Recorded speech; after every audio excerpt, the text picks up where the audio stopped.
Hello viewers, నేను Rohan. Welcome to social post.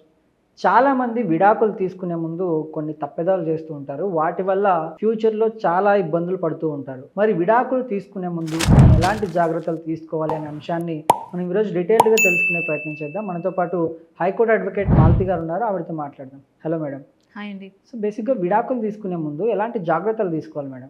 ఎవరైనా సరే ఇట్లా డివోర్స్ ఫైల్ చేయాలి అని మీరు డిసైడ్ అయితే మాత్రం ఇట్లాంటివి కొన్ని చూసుకోవాలి. జాగ్రత్తలు అని చెప్పాను కానీ ఇవన్నీ ఉన్నాయా లేవా కరెక్ట్గా మీరు చూస్తున్నారా లేదా చూసుకోండి. ఫస్ట్ థింగ్ ఏంటంటే చాలా మంది ఒకవేళ ఒక అబ్బాయి ఒక అమ్మాయి మీద డివోర్స్ ఫైల్ చేయాలనుకున్నప్పుడు సడన్గా ఏంటంటే మెయింటెనెన్స్ ఇవ్వాల్సి వస్తుంది అనే భయంతో ఏం చేస్తారంటే తన పేరు మీద ఉన్నాయి అంటే ఎవరైతే కొన్నిసార్లు జాయింట్ అకౌంట్స్ అట్లా ఇట్లా ఉంటూ ఉంటారు.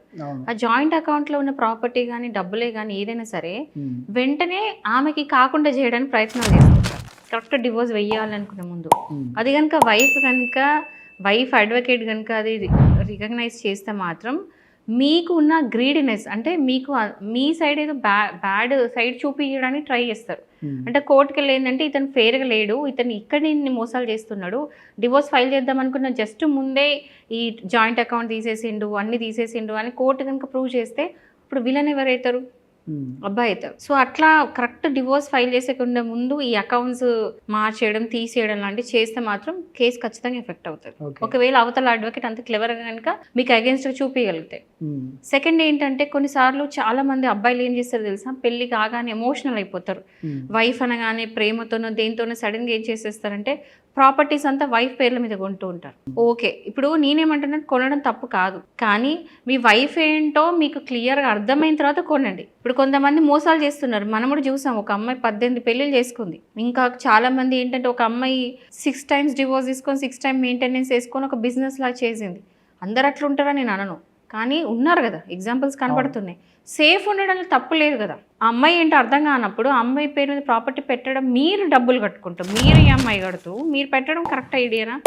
Not and good idea. So ఇలాంటి జాగ్రత్తలు తీసుకోండి. అండ్ థర్డ్ ఏంటంటే డివోర్స్ అనగానే ఏంటంటే ఇన్స్టాగ్రామ్లో ఇట్లా స్టోరీస్ పెట్టేస్తూ ఉంటారు, ఏమేమో పెట్టేస్తూ ఉంటారు.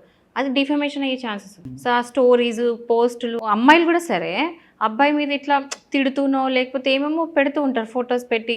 కొంతమంది ఎక్స్ట్రీమ్ లెవెల్స్కి వెళ్ళి డిఫరెంట్ పోస్టులు పెట్టగా నేను చూసా ఈ మధ్య కాలంలో.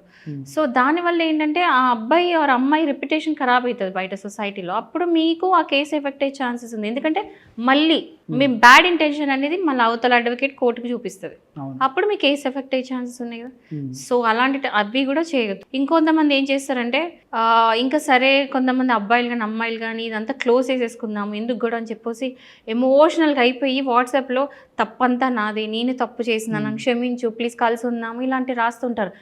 యాక్చువల్లీ వాళ్ళ తప్పు కాదు, యాక్చువల్లీ అమ్మాయి తప్పు చేసి ఉంటారు లేకపోతే అబ్బాయి తప్పు చేసి ఉంటారు. కానీ గొడవలు ఫినిష్ ఆఫ్ చేసుకోవడానికి సమ్ రీజన్కి ఏం చేస్తారంటే అరే నాదే తప్పు, నీదేం తప్పు లేదు, పోతే అయిపోయింది కలిసి ఉందామని అట్లాంటి ఎమోషనల్ అయిపోయి వాట్సాప్ మెసేజ్ పెట్టిందంటే ఎవిడెన్స్. సో ఇలాంటివి అన్నీ అవుతున్నాయి కాబట్టి నేను ఆల్ ఓవర్గా అనాలిసిస్ చేసి చెప్తున్నాను మీకు ఇలాంటి తప్పులు చెయ్యొద్దు అని చెప్పేసి. సో ఇలాంటివన్నీ ఒకటి ఉన్నాయి. ఇంకొంతమంది ఏం చేస్తూ ఉంటారు తెలుసా, అంటే ఎవరో ఏదో సలహా ఇచ్చేస్తారు బయట, ఆ సలహా ఇవ్వగానే ఇంట్లో నుంచి సడన్గా బయటకు వెళ్ళిపోతారు. ముఖ్యంగా ఆడవాళ్ళు ఏం చేస్తారు తెలుసా, ఏదో ఒక గొడవ అవుతుంది, ఆ గొడవ కాగానే హస్బెండ్ని వదిలేసి వెళ్ళిపోతారు. లేకపోతే వైఫ్తో గొడవ అయిందని చెప్పేసి అబ్బాయి వదిలేసి ఇంట్లో నుంచి వెళ్ళిపోయి వాళ్ళ అమ్మ వాళ్ళ ఇంట్లో ఉండడం ఎక్కడో ఉండడం అంటూ చేస్తూ ఉంటారు. ఇలాంటి తప్పులు కూడా చేయొద్దు వితౌట్ అన్ అడ్వకేట్స్ అడ్వైస్. ఖచ్చితంగా మీరు ఇంట్లో నుంచి బయటకు వెళ్ళేటప్పుడు ఒక అడ్వకేట్ని కలిసి ఒక లీగల్ ఒపీనియన్ తీసుకున్న తర్వాత నేను వెళ్ళడం కరెక్టా రాంగా అని అడిగి తెలుసుకొని అప్పుడు వెళ్ళండి బయటికి.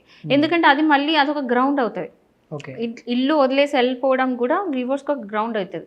సో మీరు అనవసరంగా మీరు అవతల వ్యక్తికి మీరు ఒక ఛాన్స్ ఇచ్చినట్టే, ఒక ఆపర్చునిటీ ఇచ్చినట్టే మీకు అగెయిన్స్ట్గా. సో అలాంటి తప్పులు చేయకూడదు. ఇలాంటివి మిస్టేక్స్ చేయడం వల్ల ఏమవుతుందంటే కోర్టు కేసు టోటల్ ఎఫెక్ట్ అవుతుంది. మళ్ళీ అడ్వకేట్ చేతికి వచ్చేసరికి ఏమైపోతుంది తెలుసా, మొత్తం రిపేర్ స్టేజ్లో ఉంటుంది. అరే మీరు ఈ తప్పులు చేశారు ఆ తప్పులు చేశారు, ఇప్పుడు నేను అన్నంత కవర్ చేయాల్సిన పరిస్థితి అడ్వకేట్స్ మీద ఉంటుంది. ఇంకా అన్ని చేసి వచ్చిన తర్వాత మీరు ఏం చేయట్లేదు మేడం అనే వాళ్ళు కూడా ఉన్నారు. సో ఇలాంటి కొన్ని జాగ్రత్తలు తీసుకుంటే మీరు చాలా మటుకు అవాయిడ్ చేసిన వాళ్ళు అవుతారు. బట్ ఎవరైనా సరే అండి డివోర్స్ తీసుకోవాలని థాట్ ఉంటే మాత్రం ఒక లాయర్ని కలవండి, కన్సల్ట్ చేసిన తర్వాత నెక్స్ట్ స్టెప్ ఫర్దర్ అయ్యండి. కానీ బయట ఎవరు మా అంకుల్ చెప్పిండు మా బాబాయ్ చెప్పిండు అని మాత్రం ఓన్ డెసిషన్స్ తీసుకోవద్దు. Thank you madam.